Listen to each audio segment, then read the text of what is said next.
eran declaraciones, decía, deja esto porque esto es importante, esto está ocurriendo ahora mismo, esto ha pasado y es la noticia un poco cósmica, la noticia un poco más relevante que tiene que ver con los objetos volantes no identificados y que nos va a contar rápidamente y os va a contar Javier Sierra. Escuchábamos a una persona, Nick Pope. Exactamente, Nick Pope, que durante varios años, entre 1991 y 1994, fue el oficial responsable del Ministerio de Defensa británico en analizar cualquier informe sobre ovnis que llegara a los militares en el Reino Unido y determinar si se trataba de informes que atentaban o ponían en peligro la seguridad nacional o no. Bueno, sabemos que dentro de unos días, dentro de 2 semanas exactamente, el 22 de septiembre, va a estar Nick Pope en los Estados Unidos en un evento que va a ser singular y que vamos a seguir muy de cerca.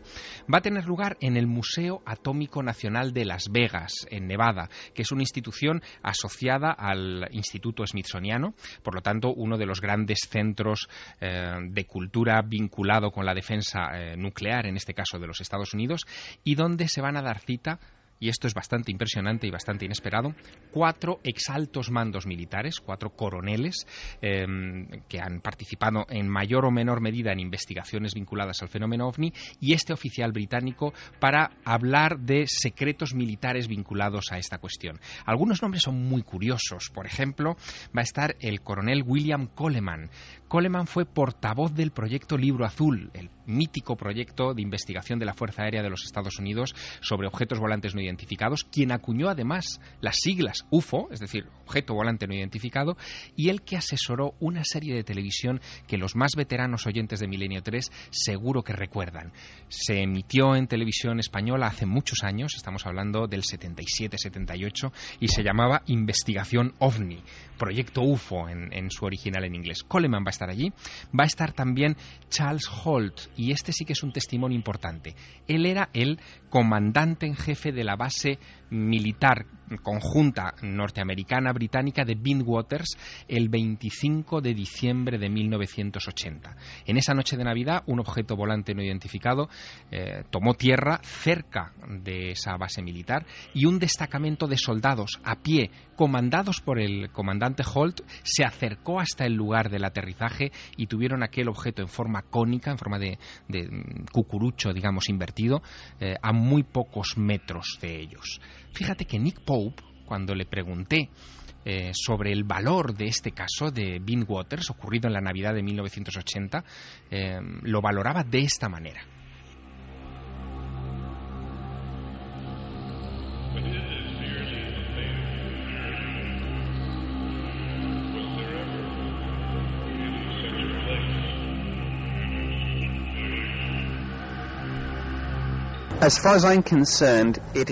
Hasta donde yo sé, es el mejor caso ovni británico y quizás la evidencia más convincente de algo que podría tener una explicación realmente exótica o extraterrestre para el misterio ovni. En esencia, creo que tiene todas las cosas buenas que uno posiblemente le pide a un caso. Tiene múltiples testigos. La mayoría de ellos son observadores entrenados, son personal militar destinado en esa base desde hacía tiempo, así que estaban familiarizados con la zona. De hecho, el ovni fue detectado por el radar. Tenemos también el lugar de aterrizaje y pruebas físicas. 3 marcas sobre el suelo del bosque que marcaban la forma de un triángulo equilátero. Hay también daños en los árboles cercanos, en las copas, muy altos. Estos daños y las 3 marcas se examinaron en busca de radiación, y aunque los niveles no fueron altos, ciertamente se detectaron por encima de lo que debían de ser, más altos que los del suelo del entorno. Y significativamente en términos de prueba, pitaron en esas 3 marcas y en los árboles dañados. Así que, de nuevo, todo se aúna en este caso para sugerir una explicación de naturaleza realmente exótica.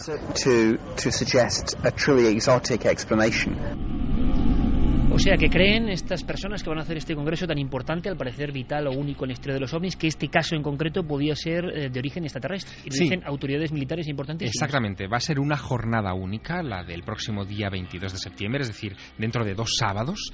Y además de Coleman, del comandante Charles Holt, también va a estar John Alexander, que es otro coronel retirado que creó un grupo de oficiales en los Estados Unidos y científicos civiles que él llamó Advanced Theoretical Physics, físicos de física avanzada, por decirlo de alguna manera, que han estado tratando de copiar o de inspirarse en la tecnología que ellos creían que estaba detrás de los ovnis para aplicarla a la aviación militar de los Estados Unidos.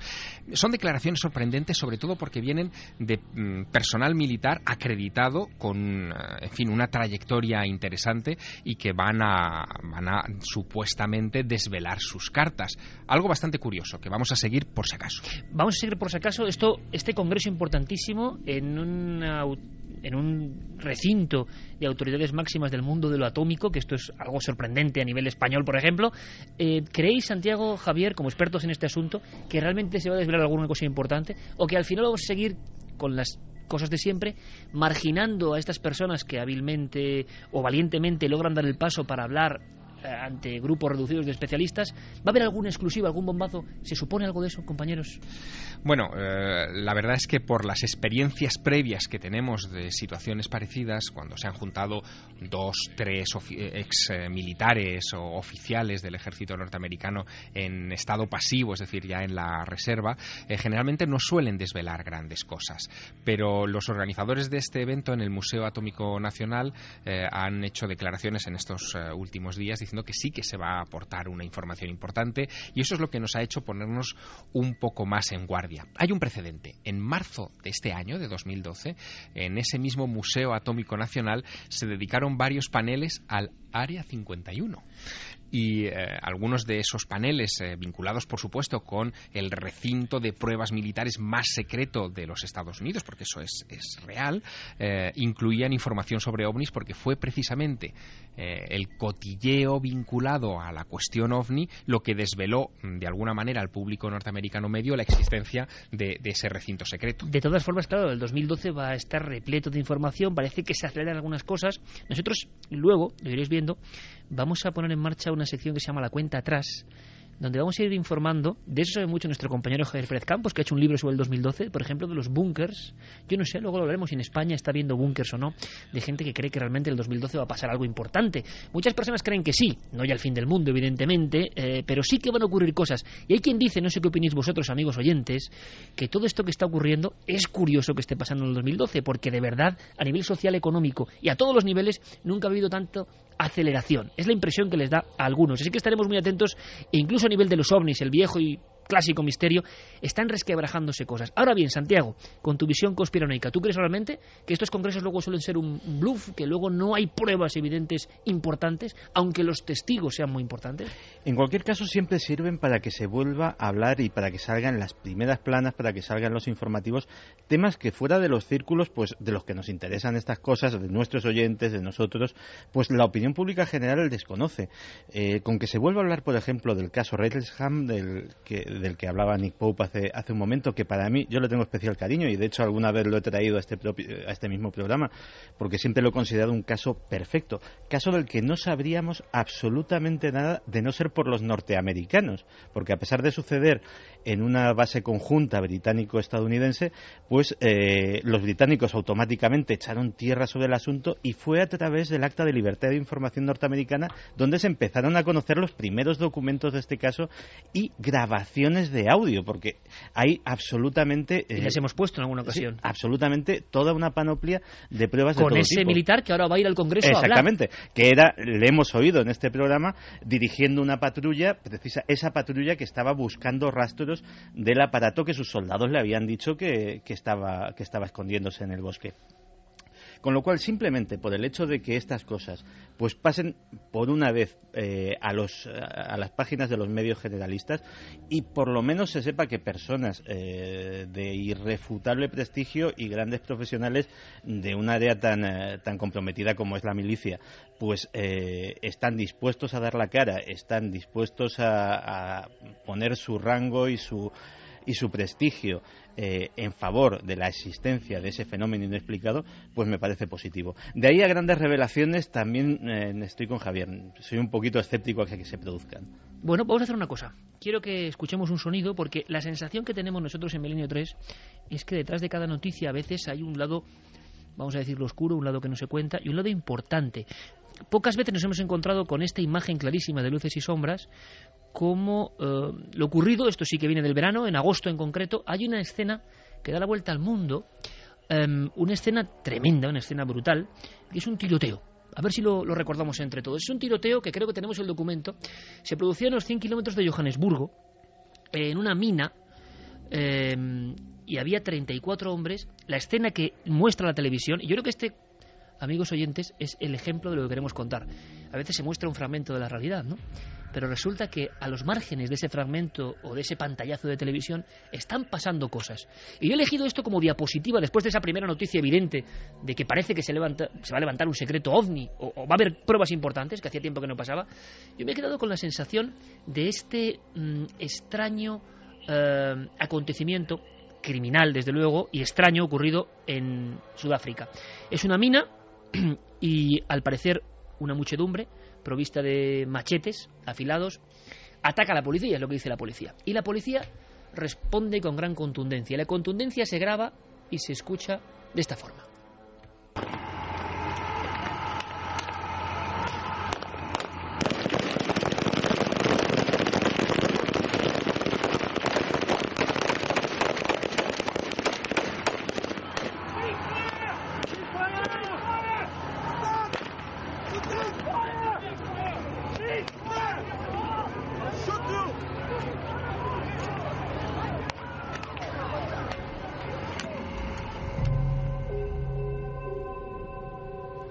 Es el instante en que 34 mineros caían a tierra. La mina era de platino en concreto y había habido varias huelgas. Pero la propia policía aseguró que era muy extraño el hecho de que de repente la turba se lanzase contra la primera barrera de policías que estaban evidentemente pertrechados con sus ametralladoras y fusiles. ¿Qué había pasado? Aquí está, yo creo, la fotografía, por lo menos cada semana habrá una fotografía diferente, pero es que es tan significativa. Parece ser que hay una serie de filmaciones que no se han localizado, pero se habla en los medios de comunicación de Sudáfrica de que esto ocurrió y se verifica por ese lado, que hay una señora. Imaginaos, amigos, la escena. Una señora con los brazos en cruz en una loma. ¿Haciendo qué? ¿Diciendo qué? De inmediato, después de hacer un gesto, estos hombres se lanzan contra la policía. Claro, son acribillados. 34. La policía tiene temor, porque van con una expresión que decía que parecían endemoniados. Al parecer, esa mujer anciana, en su vida en una loma, había practicado con ellos el ritual Muti. Y les había rociado con el famosísimo, ya por desgracia, elemento pócima, constituido además por partes humanas. En concreto, muchas veces se habla de albinos y su persecución. Nos lo contó John Sistiaga en el programa Cuarto Milenio. Casi el precio que se pone al albino por trocearlo y sacarle su sangre. Esta mujer les había hecho creerse invulnerables, invencibles, que con esa pócima iban a poder enfrentarse simplemente con viejos machetes afilados a las balas de la policía. Como ha ocurrido en otras ocasiones en el mundo, por ejemplo, del narcotráfico y el mundo de la delincuencia organizada mexicana, como los narcosatánicos de Matamoros, la gente hacía sus rituales porque de verdad se creían protegidos. Esta protección llega a un nivel que se lanzan, y es que ahí está la imagen. Esta sí que la ha captado la cámara. Ellos se lanzan desde un punto de vista completamente alejado a lo racional, sabiendo perfectamente lo que es una ametralladora, y se lanzan, a ver, algunos con las manos vacías y con un gesto terrible que asusta a la policía que tiene armas. La culpable, entre comillas, bueno, habría varios culpables, y ahora si queréis lo comentamos. Esa mujer que no se ha localizado, esa mujer encima de una loma, por favor, pensad en la imagen, que había hecho el ritual Muti, y a una señal de sus brazos, esa gente como un ejército de zombies había avanzado hacia la policía. En Sudáfrica, por cierto, hace 2 años se celebró el Mundial de Fútbol. La tecnología, el éxito de la selección española, el Twitter, el Facebook, las imágenes digitales. Y prácticamente en unos metros, el Muti en acción, la brujería en acción, y gentes que en pleno año 2012 se cree invulnerable, se cree protegida por los espíritus y ataca sin saber que la muerte está ahí al otro lado. Con lo cual, esta es simplemente la escena de la semana. Yo no sé qué opináis, compañeros. El poder de la brujería, patente de una forma increíble. 34 muertos, no habrá muchos casos de brujería con 34 muertos. Y esa acción que la prensa contó de una forma fragmentada, la locura de la huelga, el hambre, Era raro que una gente que sabe perfectamente lo que son fusiles se lance a una distancia prudencial contra un grupo de la policía que en Sudáfrica es que los va a matar. Es que estaban hechizados, embrujados por el Muti. Yo me quedé sorprendido y por eso quería que esta diapositiva estuviese en este programa. ¿Qué opináis, compañeros? Es que fuera del mundo racionalista y tecnológico, el poder de la brujería, el poder de las creencias ancestrales puede levantar o destruir un ejército. Y eso lo saben muy bien, por ejemplo, todos los grupos de operaciones psicológicas de todos los ejércitos modernos, que forman y hacen gruesos manuales sobre estas creencias, cómo explotarlas o cómo utilizarlas en contra del enemigo. Y ni siquiera es algo nuevo. Cuando en pleno siglo XIX el Imperio colonial británico tuvo, por ejemplo, una rebelión terrible en la zona de Afganistán y Pakistán con los pastunes, descubrieron una cosa muy sencilla. Cogiendo los cartuchos de munición y untándolos en grasa de cerdo, evitaban que esos cartuchos de munición, en caso de caer en manos del enemigo, fueran utilizados.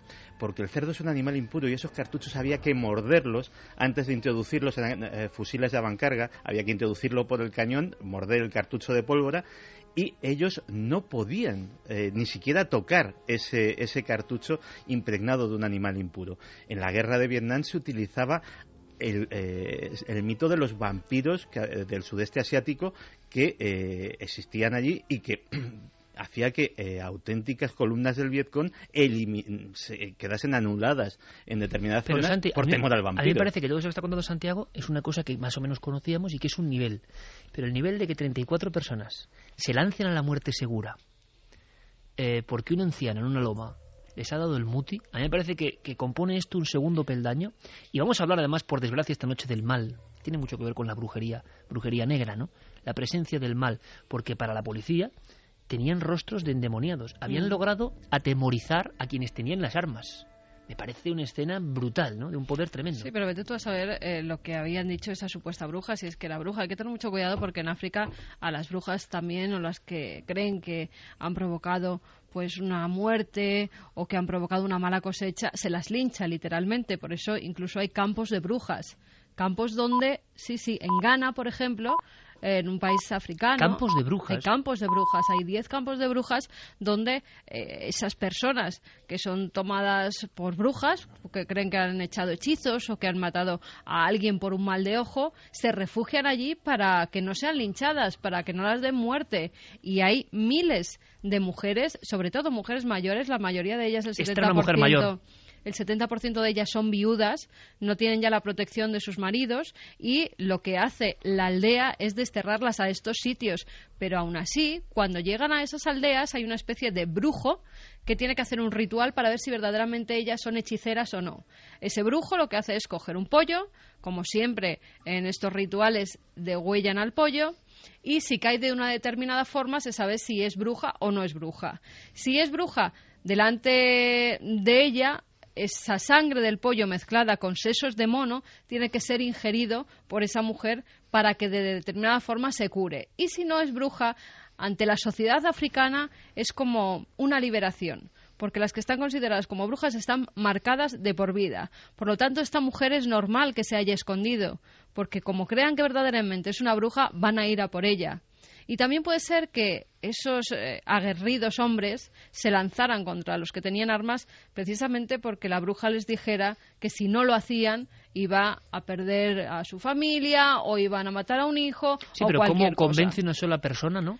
A 34 pues fornidos tienen hombres. Mucha creencia en eso, Iker, porque si les dicen que van a acabar con un hechizo con su familia, estos hombres van hasta delante de un tanque, les da lo mismo. Tienen tan arraigado la brujería dentro de sus aldeas, dentro de su cultura, que tienen verdadero pánico. Pero hablamos de ese país, Sudáfrica, que tampoco es que precisamente es un poco la punta del iceberg en África, ¿no? Pero pasa en otros ámbitos. En nuestro propio programa, acuérdate que tuvimos una guerrillera salvadoreña que nos contaba los juramentados uñas negras, que los uñas negras se creían inmunes a las balas y hacían actos de canibalismo, actos atroces, y se lanzaban contra las columnas gubernamentales prácticamente a pecho descubierto porque en los ritos que habían hecho pues les hacían inmunes a cualquier tipo de arma. Vamos a hacer una cosa, y como vamos a hablar por desgracia, porque es actualidad, y en España hemos tenido un caso no sé, yo creo que, como decíamos antes, también han superado todos los peldaños de lo que creíamos haber visto, si es que todo al final acaba encajando como un puzzle, ¿no? Un puzzle oscurísimo. Pero antes, para no meternos en densidades y que tampoco parezca este programa excesivamente oscuro, vamos a, mejor dicho, escuchar una información muy interesante para que veamos que están pasando muchas cosas. Esto realmente empezó en junio, pero de alguna forma aquí recogemos cosas del verano también, algunas de ellas, y esta porque es especialmente curiosa. Hechos forteanos, sin duda alguna, hechos que parecían de los libros de hace un siglo y que siguen ocurriendo con nombres y apellidos y documentos. Vamos a escuchar esta breve información con nuestro compañero Carlos Cala, como protagonista un avión, y yo creo que os va a dejar sin habla. Luego lo comentamos.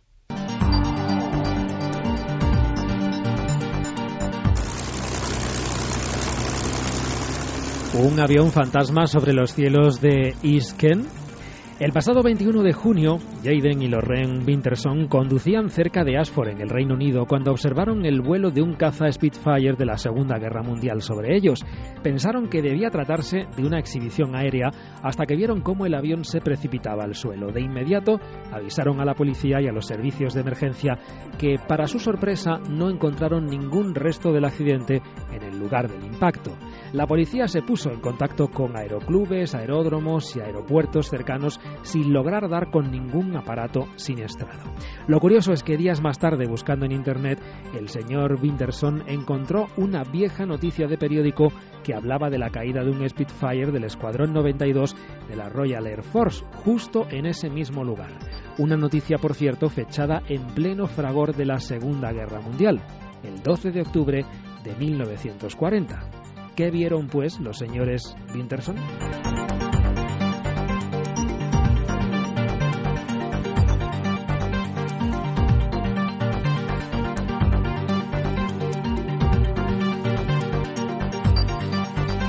Hemos recuperado a ese fantástico compañero que es Carlos Cala, que siempre ha estado aquí desde el día 1 de junio del 2002. Hacía alguna similitud el amigo Javier Sierra con el inicio del 2002 y este inicio. Tiene que ser así. Esta es una especie de revolución. ¿En qué sentido? Vamos a ver qué está pasando ahora. Nada de hablar de clásicos, aunque claro, muchas veces los clásicos saldrán, porque resulta que es que pasan cosas como siempre han pasado. Un avión, una imagen de otro tiempo. Bueno, ahora vamos a analizarlo, pero Fermín Agustí, desde la central ahí de comunicación, desde nuestra querida pecera del Estudio 1 de Gran Vía 32, Cadena SER, quiere comunicarnos algo en tiempo real y que pide paso y que me dice que tiene que decir algo. Fermín, compañero, buenas noches. Hola Iker, buenas noches. Por cierto, bienvenido, un año más. Muchas gracias, encantado. ¿Qué está pasando? Pues nos informaba nuestro compañero Guillermo León que Milenio 3... desde prácticamente el inicio del programa es trending topic en Twitter. Bueno, pues muchísimas gracias, porque eso ya empieza a ser un reflejo. Trending topic en Twitter, Milenio 3. Luego te pues leeré qué decir, porque nos están escuchando desde muchos países. No, dime algo ya, aunque sea brevemente, anda, por favor. Es que hay de tantos, fíjate, nos envían desde Venezuela, siguiéndolos en directo a través de internet, desde San Cristóbal. Las distancias no existen cuando la pasión por el misterio nos une y la nave despega cargada de pasajeros e ilusiones. No hay barreras, los milenarios somos una gran familia. Solo puedo decir gracias.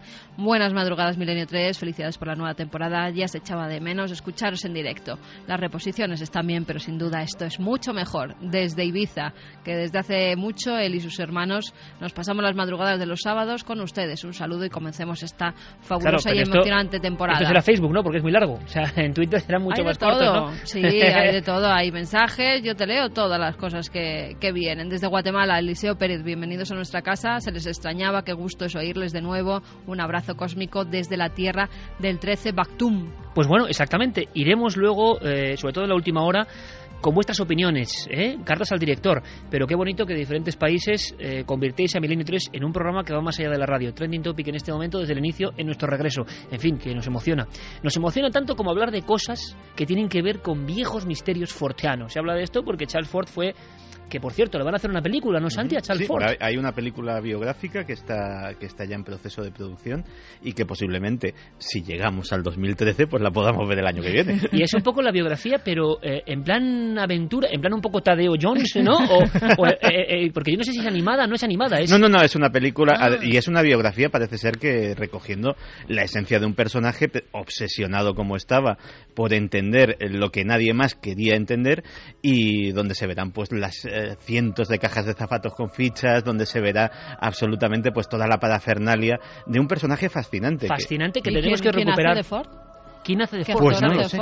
Bueno, hay que documentarse, Santi, a ver quién hace de Charles Ford. Hay que ver porque es difícil, ¿eh? Es difícil. ¿Quién va a hacer de él? Sobre todo un hombre que a caballo, ¿no? Prácticamente entre 2 siglos y el principio del siglo XX, un hombre que a contracorriente completamente siente ese picazón del misterio que tenemos todos nosotros hoy, pero como muy solitario, ¿no? Muy solitario en su época y recogiendo hechos como este, Javier.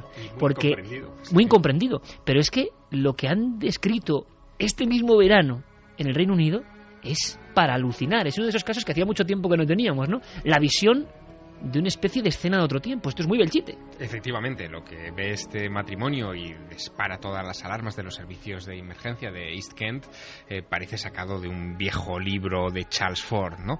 Y sobre todo nos recuerda episodios que han tenido lugar aquí en nuestra piel de toro, ¿no? En concreto, cerca de Zaragoza existe este pueblo fantasma que es Belchite, ese monumento al horror de la Guerra Civil Española, que recuerda, la llamada batalla de Belchite que tuvo lugar entre finales de agosto y principios de septiembre de 1937. Pero con una diferencia, Javier, que en Belchite son sonidos, pero aquí lo que ven es el avión en vuelo. Exacto.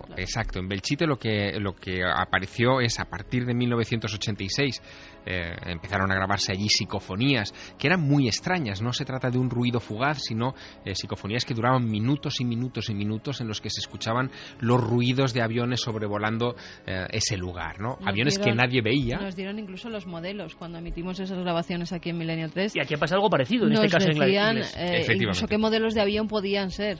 En este caso, en el caso de Gran Bretaña, está el sonido, evidentemente, está la visión de algo físico, se identifica inmediatamente. De hecho, este matrimonio piensa que se trata de una de las muchísimas exhibiciones que hay en el Reino Unido de aviones de época y que sobrevuelan también ese lugar. Hay varios aeródromos con los que se puso en contacto a la policía inmediatamente para ver, si alguno de ellos había perdido un avión o había alguna señal de emergencia, etcétera, pero nada de eso ocurrió. Sí que los 2 testigos, y eso es muy interesante, marcaron un punto muy preciso de impacto. Y cuando llegaron allí los servicios de emergencia, el punto de impacto estaba, absolutamente virgen. No había ocurrido nada se había estrellado allí. ¿Ha habido algún caso extraño, en Canarias en el 93 en concreto, de mucha gente en una zona del archipiélago ver un avión en llamas? Fijaos qué visión, ¿verdad? Año 93, si no me equivoco, Javier. Ver un avión en llamas que se precipita contra las rocas. Dan parte, pero no como el que ve un fenómeno paranormal, sino como el que está observando un accidente terrible. Y nunca se encuentra nada. No hay nada. ¿Qué han visto tantos testigos? Bueno, la impresión que da tanto los hechos de Belchite, porque a fecha de hoy todavía hay mucha gente que ha recogido esos sonidos, que parecen sacados de la Guerra Civil Española, como esto que acaba de ocurrir en East Kent, es que los acontecimientos dramáticos que han tenido lugar en un momento del pasado en esos puntos se repiten como si fuera una especie de diorama, y que bien sea a través de medios mecánicos o simplemente por observación, hay testigos que los recogen. Ahora bien, hay precedentes, hay muchas historias. Mira, hay un caso en marzo de 1997 en Sheffield, donde igualmente aquí son decenas los testigos, además pues no testigos... muy lejos, ¿no? No muy lejos de este. No muy lejos. Son decenas los testigos, entre ellos policías, guardabosques, también agricultores que estaban por la zona, y ven lo mismo. Además, ellos lo describen como un avión de hélices. Hasta tal punto vuela bajo ese avión que ellos describen y que también parece impactar contra la tierra, que uno de los testigos dice que incluso se tiene que agachar porque pasa por encima de su cabeza. Es una zona donde en más de 50 años ha habido 50 accidentes y han muerto unas 300 personas, todos ellos de avión, Siempre han sido accidentes de avión y han muerto unas 300 personas. Es como un lugar caliente donde estas apariciones de aviones fantasmas, que así lo llaman, pues parecen más comunes de lo normal. Fíjate. Hasta tal punto, Iker, que ese día son más de 100 personas las que van a buscar los restos del avión que dicen que ha sido siniestrado, que ha caído, que ha explotado, porque se ha oído hasta una explosión. Pues fijaos, yo creo que lo interesante de este programa, iremos con vosotros, con vuestra ayuda, los que estéis al otro lado, fraguándolo, mejorándolo, enriqueciéndolo, pero nuestra idea era no solo desplegar aquí un periódico virtual de voces y sonidos, ¿no?, sino además ir enriqueciéndolo con un montón de cosas de la trastienda. Porque uno, cuando oye hablar, por ejemplo, los que somos ya mayores, del mítico diario Pueblo o demás, recuerda no solo lo que salía en el periódico, sino que intenta imaginar lo que pasaba en las tertulias, lo que ocurría detrás del periódico. Y es lo que no vamos a negar a ningún oyente.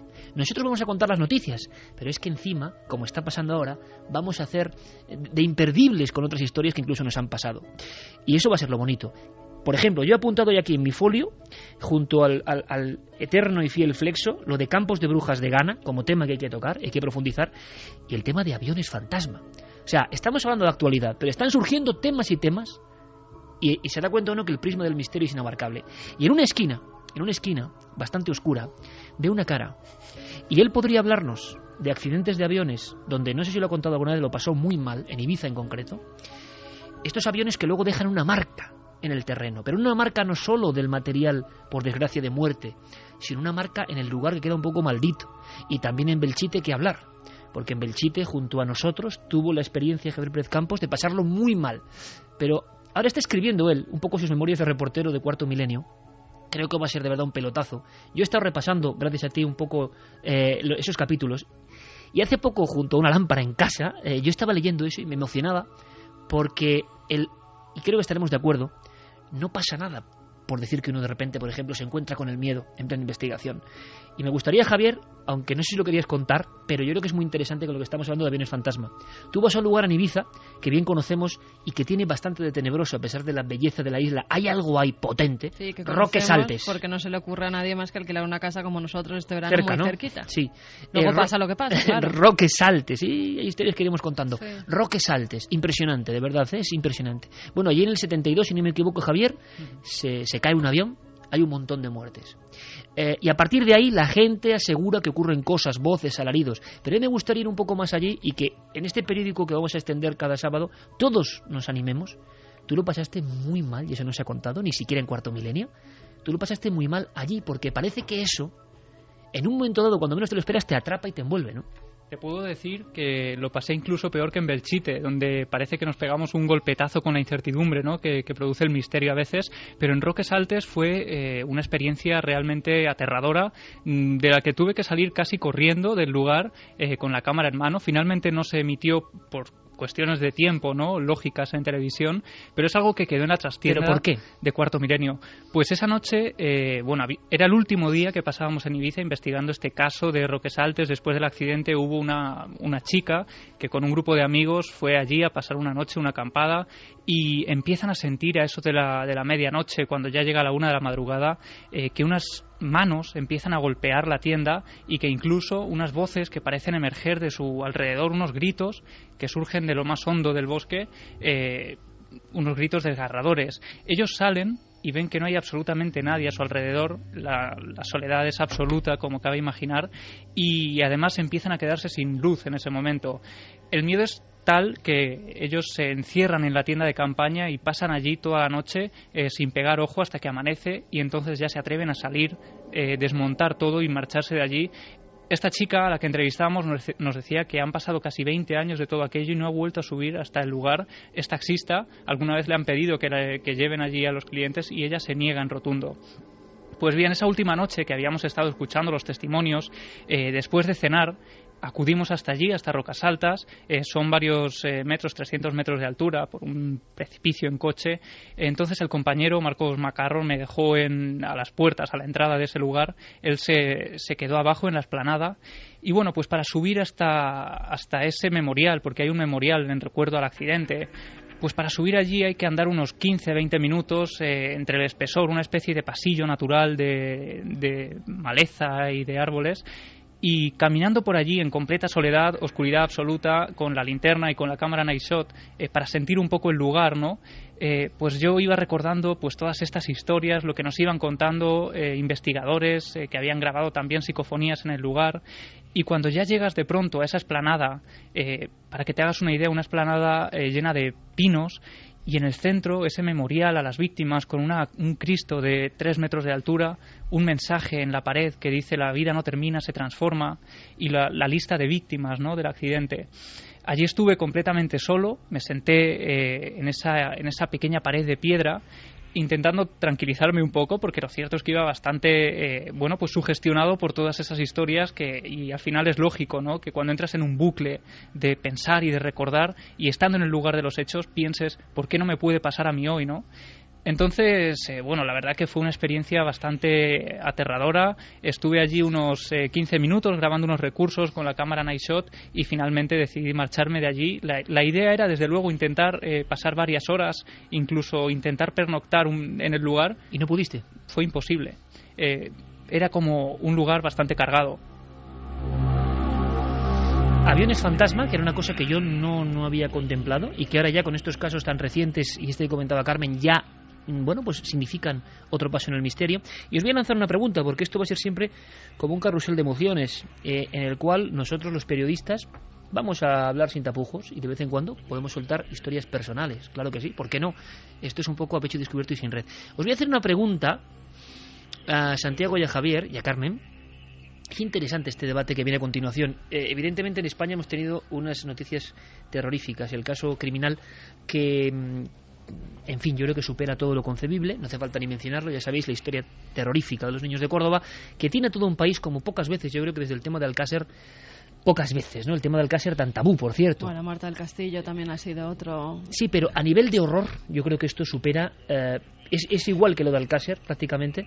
Son todos muy horrorosos, así que no se puede medir el dolor en estos casos. Pero, por ejemplo, lo de Marta del Castillo sí había ocurrido, por desgracia, otros casos no tan terribles de no encontrar el cuerpo, también lo ha habido, pero esto, que ha ocurrido en esa finca de nombre terrorífico también, ahora, las quemadillas, nos ha dejado a todos como diciendo, creíamos que lo habíamos visto todo y no.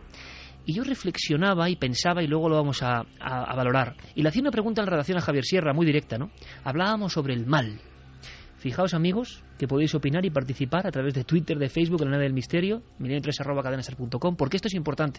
Yo creo que vuestras cartas al director, que es a todo el equipo en este caso, son importantes a nivel virtual, y es el mal. Yo he reflexionado de una forma, y ahora vamos a escuchar a un gran especialista que ha hablado con Carmen sobre la última hora de este caso, pero una hora diferente y una visión diferente. Yo le decía a Javier en la redacción, mientras cenábamos tranquilamente y compaginábamos, ¿no?, y elaborábamos este periódico, digo, mira, Javier,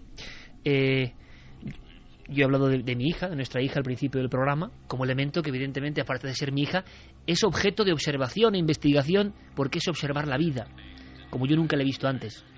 Y entonces yo observo mucho a mi hija y digo, yo no veo maldad por ningún lado. O sea, y yo me preguntaba, en las reacciones, ¿cuándo llega el mal al ser humano? Es decir, ¿en qué momento? Y fijaos si esto tiene una implicación filosófica tremenda en mitad de todas estas noticias, ¿no? ¿Cuándo el ser humano es consciente del mal y empieza a actuar con mal? Y yo digo, cuando racionaliza la vida, cuando llega el lenguaje, cuando cree entender el mundo que le rodea, porque, por ejemplo, con 8 meses sin lenguaje, mi hija utiliza su cuerpo como forma de expresión y yo veo las expresiones y no hay ninguna que sea mala. ¿Cuándo llega el mal? ¿Cuándo se instala en nosotros, en todos nosotros, por desgracia? ¿Cuándo llega a unos límites que acaban en lo que hemos visto? Es, en mi opinión, y yo lanzo la mía primero, es esta sociedad terrible y estos conceptos los que meten el virus del mal en un ser que hemos sido todos, ojo. Yo creo que con pureza, la naturaleza no sabe del mal. Y sin embargo, la sociedad, los anhelos, las frustraciones, las presiones, las angustias, los malos valores nos meten el mal ahí. Yo opinaba esto. Creo que Javier todo lo contrario, y si casi no puedes contarlo para escuchar ahora esta información. Pero lanzábamos y ocurría así, este debate en plena cena del equipo. El debate surgía cuando yo te replicaba diciendo que el mal es un concepto humano, bien y mal son valoraciones desde la inteligencia humana, pero que en realidad la actuación que nosotros consideramos despiadada o maligna está desde el principio de la existencia de la vida. Tú eres darwinista en el aspecto de... No soy darwinista, soy cátaro. Los cátaros, y además lo voy a explicar. Pero tú no hablas de la competencia con el otro y es cuando empieza el mal. Sí, ese es un buen momento eso porque es muy yo lo he teoría visto. De la evolución, Tú tienes una hija, yo tengo 2 hijos, veo los 2 pequeños, la competición en muchos pequeños aspectos de la vida que tienen desde que los 2 están en el mundo. ¿Pero eso es mal? No, un momento. Lo que tú tienes es que marcar tu territorio y a veces en ese marcaje de territorio infringes el mal. La cuestión es delicada. Te decía que yo lo veo desde una perspectiva muy cátara. Los cátaros creían que todo lo que tuviera que ver con la materia, con el mundo que nosotros habitamos, en realidad está conectado ya con lo maligno. Es decir, lo material es sinónimo de mal, lo espiritual es sinónimo de pureza, y el ser humano, que es inteligente y está en el centro y se da cuenta de esos 2 universos en litigio, es finalmente el que, en un grado de evolución y de conciencia, elige uno u otro. Hay un cuento muy breve, pero que para mí siempre fue muy impactante, de León Tolstoy, que se llama El origen del mal. Se reúnen varios animales a discutir sobre esta pregunta que tú hoy has traído a estos micrófonos. Y en esa discusión el cuervo dice que el origen del mal está en el hambre, que es cuando uno tiene necesidad de satisfacer el cuerpo, es cuando uno infringe el mal, tiene que devorar, tiene que matar, tiene que hacer cosas que van contra la naturaleza. Le replica la paloma y le dice, no, el origen del mal no es ese, el origen del mal es el amor, porque es cuando tú, por celos o por proteger a los que quieres, infringes ese mal. Pero la serpiente interviene en esa conversación diciendo que es la ira la que pone en marcha el mecanismo del mal, a lo que el ciervo dice que no, que es el miedo. Y hay un peregrino que pasa en ese momento por ahí, que les oye discutir a los animales en este cuento de León Tolstoy, y que les replica a todos ellos diciendo, no, el origen del mal está en la naturaleza. Sin naturaleza no hay ni hambre, ni amor, ni ira, ni miedo. Santi niega.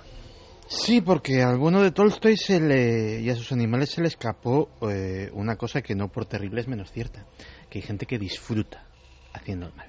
Es decir, el mal nace en el momento en el que una serpiente de cascabel no puede ser mala por mucha gente que se cargue picándole en el tobillo. En el momento en que tienes responsabilidad y en el que puedes decidir qué medios utilizas para llevar a cabo tus fines y que esos medios impliquen pisotear, vejar, en definitiva, anular a otro ser humano sin importarte gran cosa, en el momento en que tienes esa capacidad de decir o me importa o no me importa, en ese momento sí que ya tienes capacidad para decidir entre el bien y el mal. Y tampoco es una cosa de la sociedad moderna. O sea, eso ha existido absolutamente siempre. Yo creo que el peor asesino en serie de toda la historia probablemente haya sido Gilles de Rey. Y era lugarteniente de Juana de Arco. Pero yo iba, Santi, por ejemplo, a decir, ¿en qué momento todos nos comportamos a veces en la vida mal? ¿En qué momento eso llega? Porque yo creo que hay un umbral en la vida en que somos completamente inconscientes de eso. Es decir, yo soy, como decía Rousseau, el buen salvaje, ¿no? La creencia en que hay un hombre que no sabe del mal, un hombre, una mujer, un niño sobre todo, y que es el entorno, la vida, la que le va a proporcionar ese elemento terrorífico, ¿no? El debate está, ¿dónde hay que ver el mal? ¿En el emisor o en el receptor? Es decir, porque el emisor puede estar haciendo mal sin darse cuenta que está haciendo mal, pues, en fin, porque no tiene todavía conciencia, porque es muy pequeño, porque no sabe expresarlo, etcétera. Hay mil razones. Pero yo diría que por definirlo, porque también hay que definir qué es el mal y qué es el bien. El mal y el bien se deberían valorar en tanto en cuanto son cuestiones que son afines a ti o contrarias a ti. Por lo tanto, es un universo, en fin, realmente filosófico, ¿no? en el que nos movemos. Bueno, vamos a hacer una cosa. Como evidentemente nos quedamos sorprendidos hasta dónde llega el mal, hemos querido saber un poco más de un retrato del mal. Si es que este hombre ha quemado a sus hijos en esa finca, desde luego representa a nivel de la crónica negra. Que todo parece apuntar, aunque claro, no se puede decir todavía, ¿no? Del todo porque bueno, sería no le tremendo ahora que esos huesos sean de otros niños. No se cree, por todas las pistas que hay, incluso ahora ha salido a la luz que la policía desde el principio sabía que había ropa de los niños en esa hoguera. Por cierto que un buen amigo de este programa, que ha estado en este programa varias veces, José María Bermúdez de Castro, ha sido el autor de uno de los informes, ¿no? Sí. sobre esta atrocidad que nos deja, aquí sí que no hay discusión, ¿no? Es el mal en estado puro, pero un mal irracional y que ha ocurrido y que yo creo que abre un camino nuevo, si es que él ha sido el autor. Exacto. Le hemos pedido a nivel de noticias que como veis dan lugar a pensamientos y nos gustaría mucho que opinaseis. ¿El hombre es bueno por naturaleza o ya tiene el mal dentro de sí desde que es hombre o mujer? Me refiero a hombre, a ser humano, ¿no? Esa es la gran pregunta, ¿no? Desde el inicio llevamos el mal. Hay otro viejo cuento de un chamán, ¿no? Que le preguntan por el mal y el bien y él dice que dentro de cada cuerpo, dice el chamán, me parece una historia preciosa, hay 2 lobos, uno blanco y uno negro. El blanco representa la nobleza, la ayuda a los demás, la solidaridad, el entusiasmo. El otro representa la ira, la violencia, el egoísmo, la envidia. Y dice el chamán, depende de ti a quién alimentes. Tú tienes los 2 ahí dentro, depende de ti a cuál alimentes, ¿no? Es decir, hemos visto cosas que nos han dejado sin palabras, a todo el país, yo creo, y yo creo que también a nivel de noticia tenemos que saber algo más desde otra perspectiva. Y hemos contactado con Vicente Garrido, sí, hemos contactado para que nos cuente algo él, que no ha contado en ningún sitio. Claro, hemos contactado con él porque es uno de los pioneros en hacer los retratos psicológicos y criminológicos de los principales asesinos de nuestro país. Y yo no he visto a Vicente Garrido, que es el especialista en España, en ningún medio de comunicación haciendo ese retrato, y por eso acudimos a él para preguntarle. He hablado durante unos minutos, he charlado con él sobre quién puede ser este personaje. Le ha hecho su historia, su vida, el cometer este crimen, si es que lo ha cometido o no. Vamos a ver a escuchar esa entrevista. He hablado con él, empieza con un buenas noches y esto es lo que nos apuntamos decía. Que Vicente Garrido es profesor de criminología en la Universidad de Valencia y que varios asesinos en serie han sido atrapados gracias al perfil en plan CSI que ha hecho Vicente Garrido. Así que y es muy por importante. Eso nos ha querido hacer el perfil de José Bretón. Muy buenas noches, Vicente. Hola, Carmen, buenas noches. Nos encontramos ante un personaje que, por todo lo que se ha publicado, no sabemos muy bien cómo es. No sabemos si es muy listo, si es muy tonto. Se ha dicho de todo sobre él. Pero tú, como criminólogo, ¿cuál es el perfil que nos harías? Tú has hecho perfiles criminológicos de algunos de los asesinos más conocidos de nuestro país. Tú, este tipo, si es que en realidad es la persona que ha acabado con la vida de sus hijos, ¿cómo lo definirías? ¿Cómo lo describirías?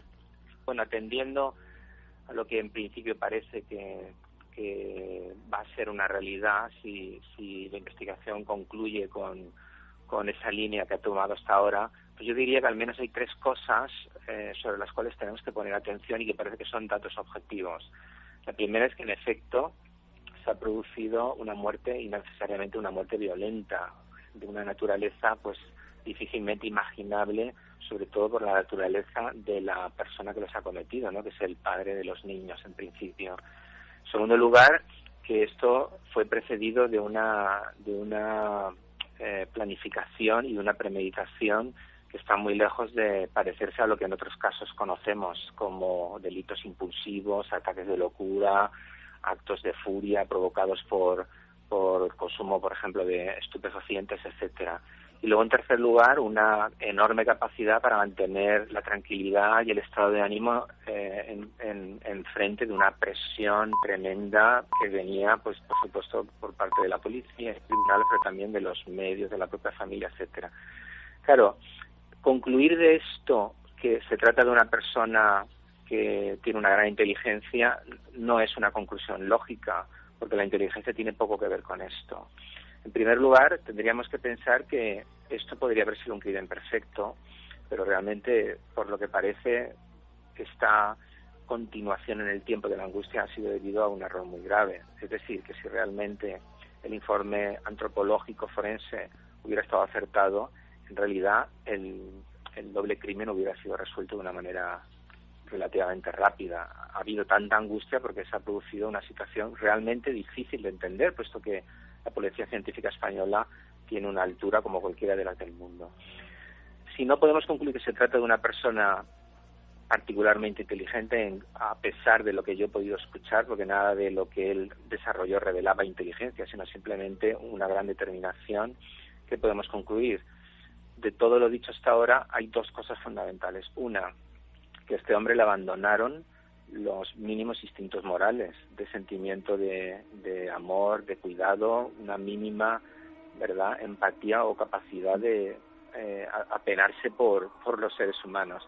Y otra cosa muy importante es el odio. Aquí detrás hay un leitmotiv, hay un hilo de acero que vertebra todo esto, y es el odio, una obsesión y una capacidad obsesiva por dañar no ya a los niños, que son meros instrumentos, sino, por lo que podemos concluir, ¿verdad?, en dañar a la mujer. Es un cruel y terrible acto de venganza.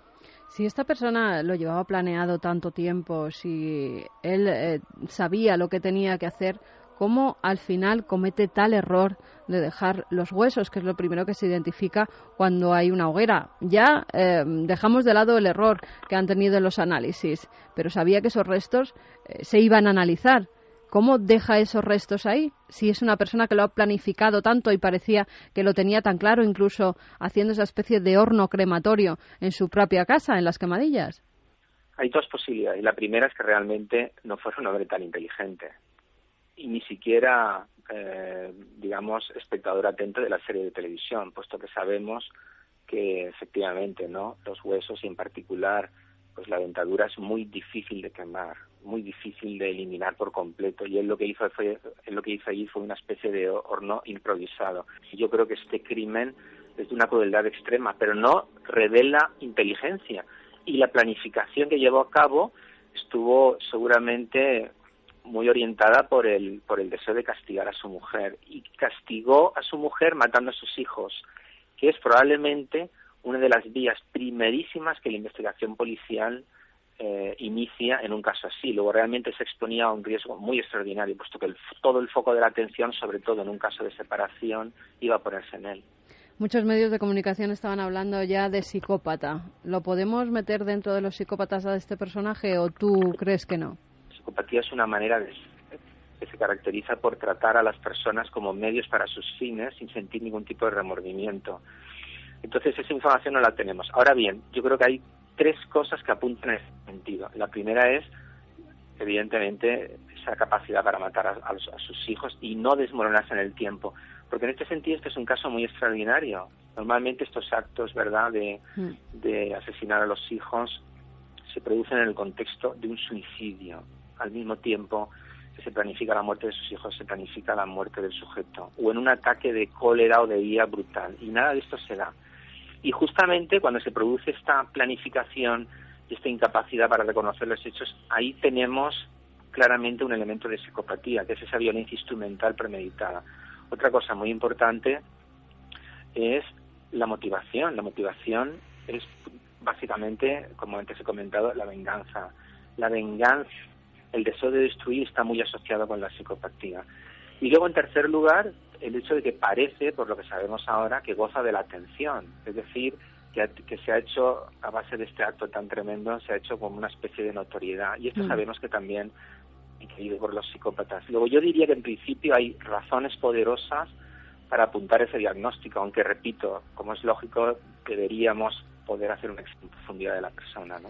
También se ha dicho que su paso por Bosnia, las imágenes que vivió allí, han podido influir en que luego cometiera estos actos, pero ha habido mucha gente que ha estado en Bosnia y no han hecho esta locura total. Descartaríamos, claro. o es que es una bomba de relojería puesta en un lugar lo que ha podido hacer que explotara ya de por sí. Exacto, Carmen. Yo creo que tú en este punto estás en lo cierto. Determinadas personas con una gran capacidad para actuar de un modo extraordinariamente violento, o que tienen dentro de sí el germen de lo que puede ser una acción muy violenta, pueden verse animados, desinhibidos, de alguna manera puestos en el filo de la navaja, ¿verdad?, junto al abismo, si pasan por determinadas experiencias que de algún modo abren quizás su mente hacia ese tipo de comportamientos, o emocionalmente les insensibilizan dentro de lo que es ya una personalidad, precisamente, repito, con ese potencial de violencia. Y esto puede ocurrir, pero efectivamente por sí mismo ese hecho no puede explicar un acto de esa naturaleza. Desde tu amplia experiencia, Vicente, ¿tú crees que en algún momento José Bretón se va a desmoronar? ¿Que en algún momento, por fin, va a decir, si es que lo hizo, lo que hizo con sus hijos? Bueno, yo creo que no. Por ahora, la experiencia me dice que cuando se llega a este punto, los sujetos no reconocen la autoría de los hechos, porque sería tan así como reconocer que todo hasta ahora había sido una tremenda fachada. Muchísimas gracias, como siempre, por estar en Milenio 3, por comenzar con nosotros esta nueva temporada y que queremos tenerte mucho más aquí en estos micros de la cadena SER. Bueno, Carmen, ya sabes que cuando tú quieras estoy encantado y como siempre soy uno de vuestros primeros seguidores. Hasta siempre. Un beso muy fuerte, Vicente. Un beso, adiós. 2:36, imagino que muchísimas opiniones en las diferentes vías de contacto. Claro, porque esto es uno de los casos que toca el inconsciente colectivo, realmente. Nuestro abrazo a don Vicente Garrido, autoridad mundial, uno de los primeros perfiladores mundiales, y bueno, su currículum no lo vamos a decir, y amigo desde el principio de este programa. ¿Qué se puede decir sobre esto? Pues muchísimas cosas, que nuestra obligación como periodistas, que hemos tocado siempre la crónica negra, porque en el fondo nos asoma al abismo, eso que decía Nietzsche de quien se asoma al abismo, claro, se queda reflejado en él, ¿no? Y hay gente que yo no sé, a mí esto me parece diabólico totalmente. Mucha gente piensa que el demonio es un dibujo de las catedrales, que no tiene nada que ver, pero que me digan a mí si esto no es demoníaco. Si alguien vivo logra hacer lo que hace este hombre, si es que lo hizo, si se produce esa escena en ese lugar con esa mesa y esa hoguera y hay un hombre que está haciendo eso, decidme vosotros si el diablo no existe realmente. El diablo ha poseído, entre comillas, la mente de esa persona, en el sentido de que el mal se ha apoderado de una persona o ha fraguado ese mal dentro. Este caso es tan sangrante a todos los niveles.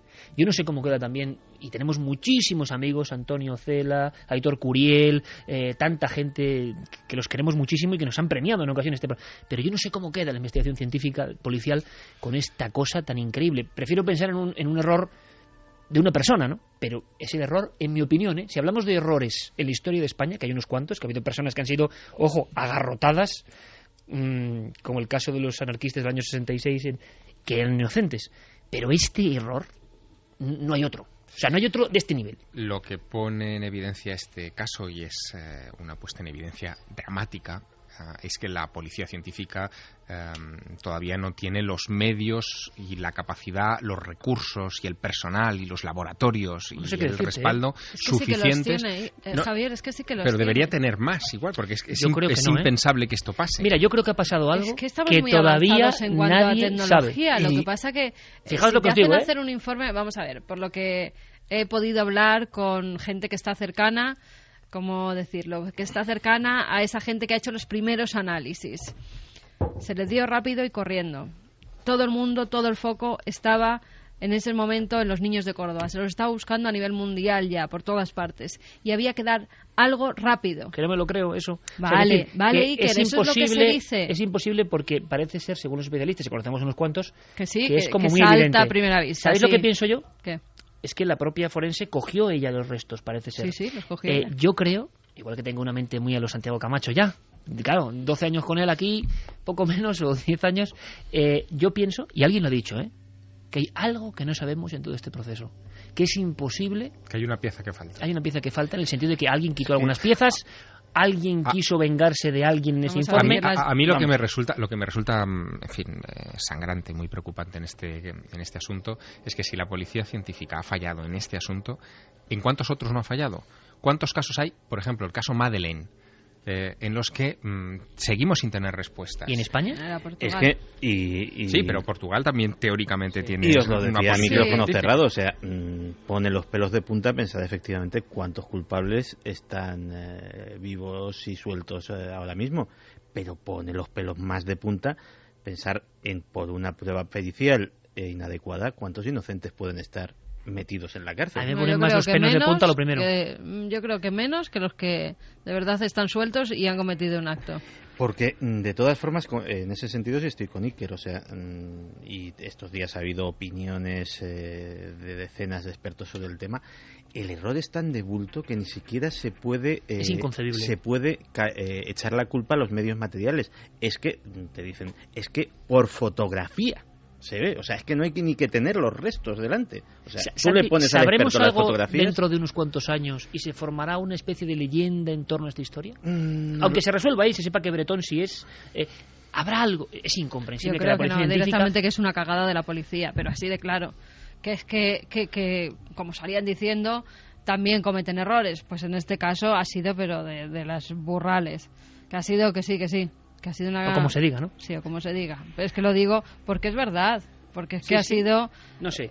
Me cuesta mucho creer en un error de... No, algo ahí hay que se me escapa. Como otra...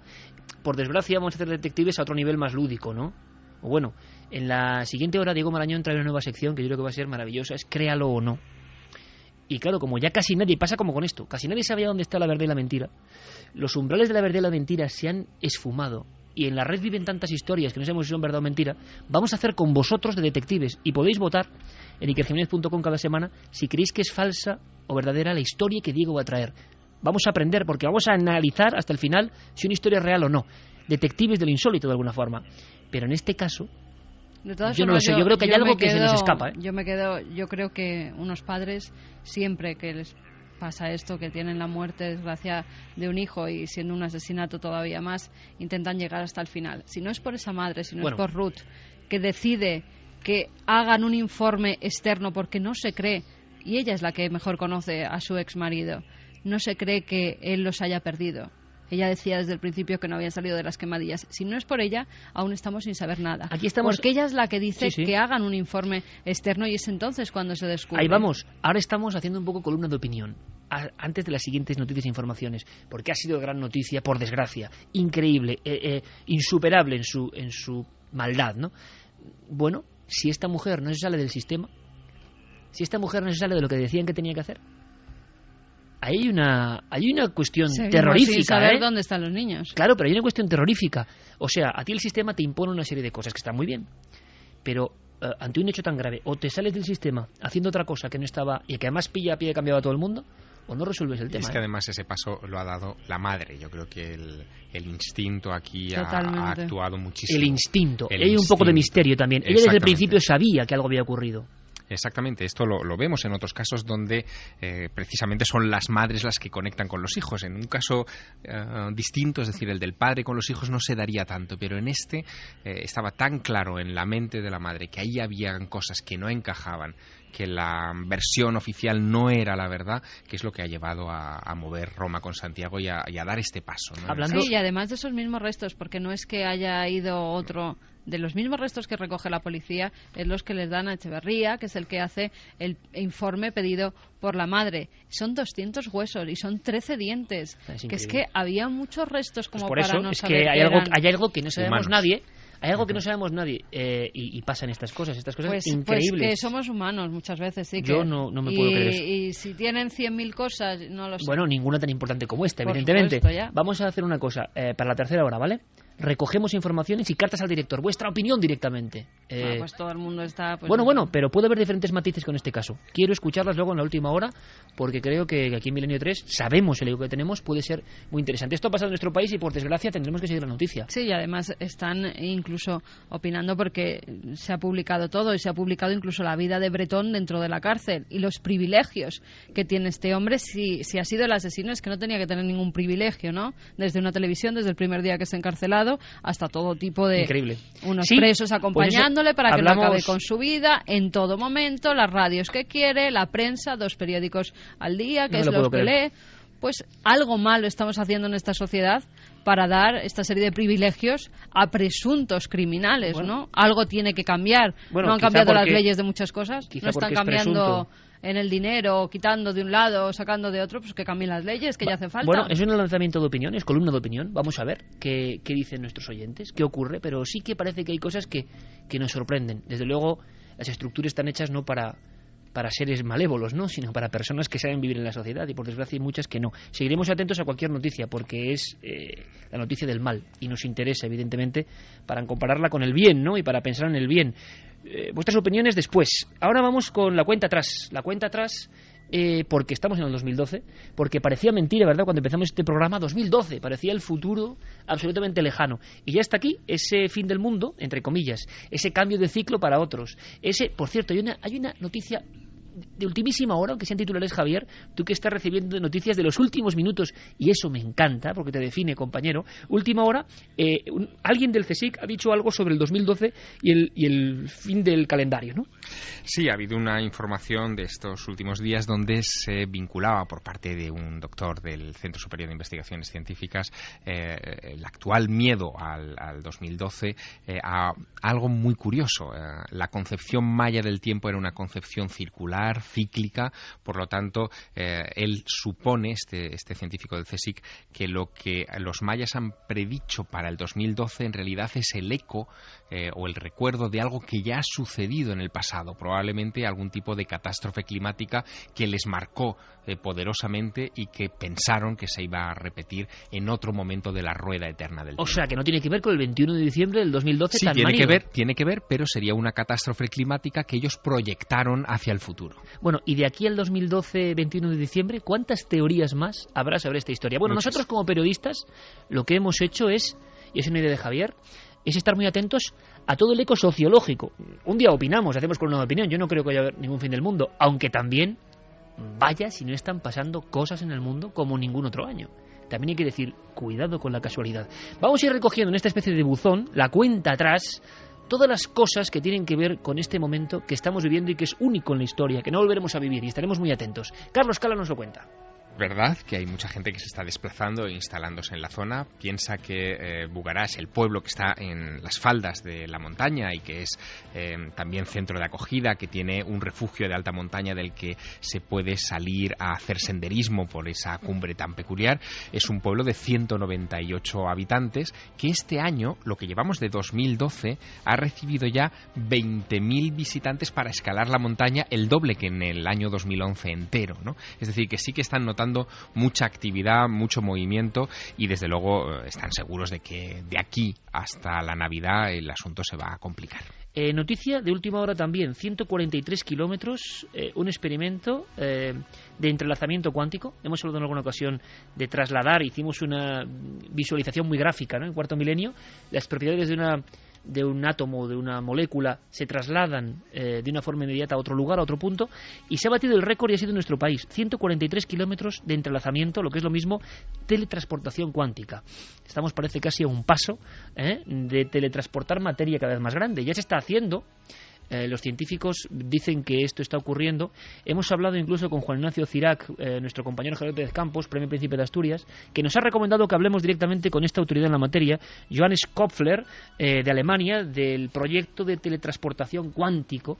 Es increíble que esto esté ocurriendo ahora mismo en el mundo. Es decir, que propiedades con un mínimo de materia vayan de un punto a otro 143 kilómetros entre La Palma y Tenerife.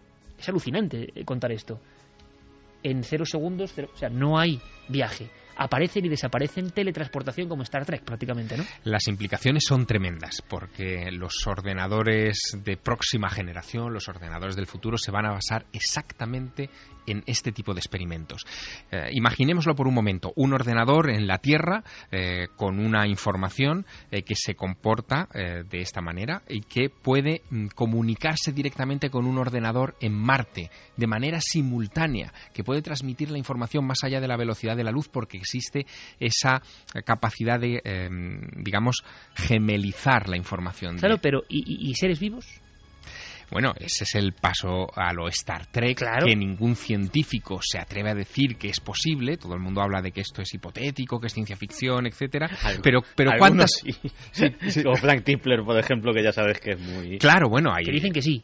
Claro, son unos pocos visionarios, efectivamente, que son al final los que terminan teniendo la razón. Ante este tipo de informaciones, yo creo que hay que recordar la máxima de Julio Verne tan apropiada de cualquier cosa que un hombre es capaz de imaginar, otro será capaz de llevarla a término.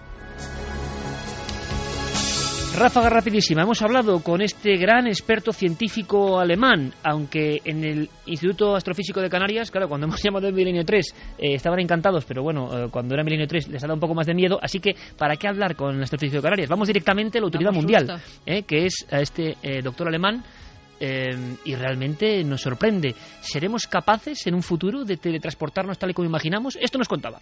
El teletransporte se demostró en 1990 por primera vez en laboratorios, pero se teletransportaron partículas a escasos centímetros. Desde entonces la distancia ha ido aumentando, pero en este caso el experimento ha batido el récord.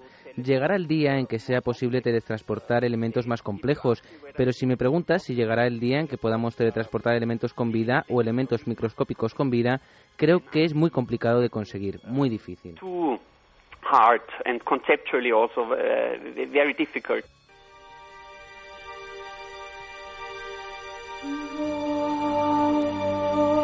Dos y 52 minutos, vamos como el rayo, parece mentira, teníamos muchísimas noticias. En la siguiente hora va a haber una cosa bastante especial. Ya vamos a decir que el ritmo decrecerá un poco. Iremos con vuestras comunicaciones, iremos con la sesión de Diego Marañón, y Javier Pérez Campos tiene una gran sorpresa, terrorífica también, pero luego lo contamos. Ahora hablamos de Múnich, esta es la banda sonora. Geray, ponlo un poquito, por favor. Una banda sonora de una película impresionante que ha hablado de los sucesos trágicos, Septiembre Negro, todos tenemos esa imagen, otra de las imágenes de la historia, ese atentado en la ciudad olímpica, ahora que acabamos de pasar las Olimpiadas. Fue una tragedia tremenda y hay nuevos datos dignos de la conspiración, dignos de Santiago Camacho. ¿Qué ha pasado? Pues sí, el pasado miércoles, el 5 de septiembre, se cumplieron 40 años de esa barbaridad. Mira, decías contrastes entre el bien y el mal. Yo creo que mayor contraste que una fiesta del deporte, de la convivencia, como son las Olimpiadas, interrumpida con 11 asesinatos brutales de atletas, de jóvenes que solamente iban allí a competir, pues es un buen contraste. Y esa imagen terrible, ¿verdad, Santi? De ese hombre encapuchado mirando por la Villa Olímpica, que es una de las imágenes del siglo XX. Pues fíjate, para conmemorar de alguna forma este 40 aniversario, el gobierno israelí de sus archivos nacionales ha desclasificado 45 documentos, la mayor parte de ellos son telegramas cruzados entre el gobierno de Golda Meir y el de Willy Brandt, el de Alemania Occidental y el de Israel en aquella época. Y curiosamente también el rotativo alemán de Der Spiegel está haciendo un trabajo de investigación tremendo, sacando a la luz también datos que no conocía absolutamente nadie. Se han averiguado algunas cosas que desde luego han sorprendido mucho a los estudiosos del tema. Algunas, por ejemplo, tremendamente indignas. Por ejemplo, la razón por la que no se suspendieron los Juegos Olímpicos. Y la razón por la que no se suspendieron los Juegos Olímpicos no puede ser más peregrina. Resulta que la radiotelevisión alemana estuvo presionando a Willy Brandt por una razón muy sencilla. No tenía nada para poner en lugar de los Juegos Olímpicos. No había forma de programar otra cosa. No había parrilla. Así que... ahí se veía en el 72 el poder de la televisión. Sí. Pero, no sé por qué me lo creo. Sí. Literal, y está en documentos completamente oficiales. De hecho, estos telegramas, tanto Golda Meir como Zamir, que era el líder del Mossad en aquella época, se les empieza a notar en el trasfondo una cierta desesperación y un cierto pesimismo.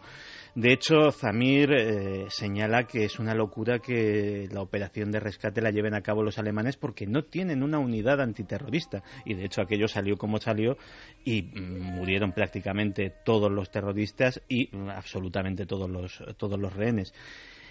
Esto en la parte, digámoslo así, oficial. Pero ¿qué es lo que ha descubierto Der Spiegel? Der Spiegel ha descubierto cosas incluso más interesantes. Como que el gobierno alemán, después de los atentados, estuvo negociando con Septiembre Negro para que no ¿Con los terroristas? Sí, para que no hubiera más atentados de ese tipo en Alemania. Y de hecho, esa fue la razón por la que los 3 terroristas supervivientes nunca fueron juzgados. De hecho, en el mes de octubre, la propia organización Septiembre Negro secuestró un avión de Lufthansa y a cambio de la tripulación y los pasajeros fueron liberados. Parece ser que hubo un acuerdo previo por parte del gobierno alemán y esas personas nunca pasaron por los tribunales. También otra cosa que ha sorprendido bastante a los estudiosos del tema era que existía la teoría de que la facción del Ejército Rojo, la famosa banda Baader-Meinhof, había estado dando apoyo logístico al comando de Septiembre Negro. Pues bien, lo que han descubierto es que el apoyo les vino exactamente del lado contrario. Una organización neonazi llamada Grupo Nacional de Lucha Socialista para la Gran Alemania, liderada por un tal Willy Pohl, fue la que dio todas las facilidades logísticas a los terroristas palestinos para que llevaran a cabo su acción. Y de hecho, eso yo lo denunciaba en algún libro, y de hecho hay estudiosos de los grupos neonazis lo dicen en más de una ocasión. Eso demuestra que el vínculo que actualmente existe entre los grupos neonazis y los grupos radicales islámicos, pues posiblemente procede de mucho más tiempos mucho anteriores a lo que se pensaba hasta ahora. Y sobre todo, Santiago, la sensación que tenemos con toda tu información cada semana vas a ir desgranando aquí, porque es una parte importante del abanico del misterio, que 40 años después nos enteramos de cosas inconcebibles. Lo lógico era haber suspendido, decían todos los embajadores de la época, los Juegos Olímpicos, porque no se puede ensangrentar una cita de la paz como es el Juego Olímpico, y la televisión fue la que presionó hasta cambiar los criterios. Vamos a hacer una cosa, como esto es un poco terrible, hay otra información breve de Carlos Cala, una ráfaga que tiene que ver poco menos que con los milagros, y así nos quedamos como con otro sabor de boca, ¿no? Porque en Argentina ha ocurrido algo bastante extraño, muy raro, y ha ocurrido esta misma semana.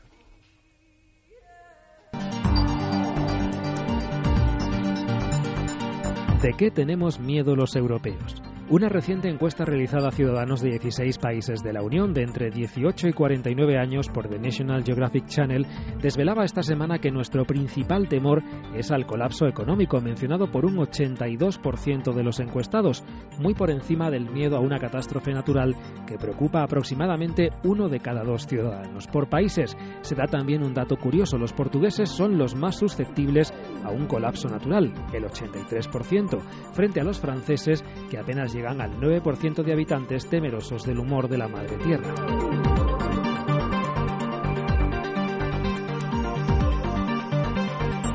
Efectivamente, los duendes de la radio tienen su eco también aquí.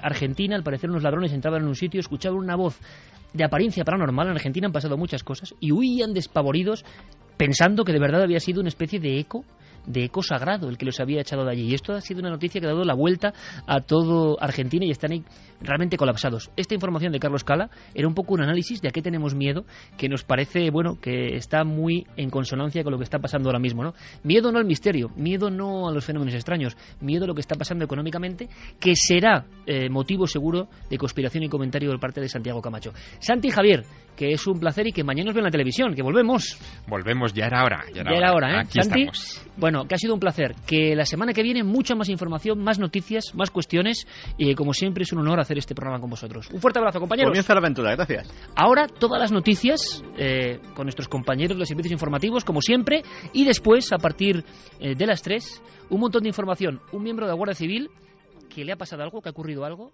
y que os va a sorprender.